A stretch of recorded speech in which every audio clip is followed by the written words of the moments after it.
ಉರೂಸು ನಡೆದು 3 ವರ್ಷ ಆದರೂ ಕೂಡ ನಾವು ಈಗ ಇರುವ ಸಮಿತಿ ಬಂದದ್ದು ಕೇವಲ 2 ವರ್ಷ ಮಾತ್ರ ಆಗಿರುವುದು. ಅಲ್ಹಮ್ದುಲಿಲ್ಲಾ. ನಾನು ಮೊದಲೇ ಹೇಳಿದ ಹಾಗೆ ನಮಗೆ ಎಲ್ಲರ ಸಹಕಾರದಿಂದ ನಮಗೆ ಉರೂಸು ಮಾಡಲಿಕ್ಕೆ ಒಂದು ಧೈರ್ಯ ಬಂತು.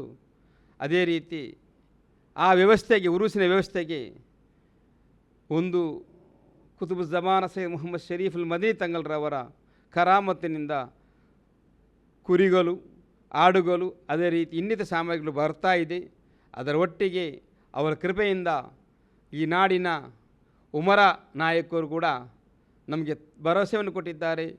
ಅದು ಕುರಿಯಾಗಿರಲಿ, ಅದು ಅಕ್ಕಿ ಆಗಿರಲಿ, ಅಥವಾ ತುಪ್ಪ ಆಗಿರಲಿ, ಎಲ್ಲವನ್ನು ನಾವು ಕೊಡ್ತಿದ್ದೇವೆ ಅಂತೇಳಿ ಭರವಸೆಯನ್ನು ಕೊಡ್ತಿದ್ದಾರೆ.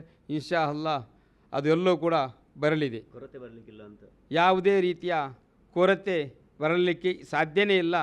ಈ 22 ಪಂಚವಾರ್ಷ ಉರುಸುಗಳಲ್ಲಿ ಸಾಧಾರಣ 120 ವರ್ಷವಾಯಿತು. ಈ 120 ವರ್ಷಗಳಲ್ಲಿ ಕೂಡ ಯಾವುದೇ ಕೊರತೆ ಬರಲಿಲ್ಲ, ಇನ್ನೂ ಕೂಡ ಬರಲಿಕ್ಕೆ ಇಲ್ಲ. ಅಲ್ಲಾಹ್ ಸುಬ್ಹಾನ ತಾಲ ಬಾರದಿರಲಿ ಎಂದು ನಾನು ಅಲ್ಲಾಹನೊಂದಿಗೆ ದುವಾ ಮಾಡ್ತಾ ಇದ್ದೇನೆ.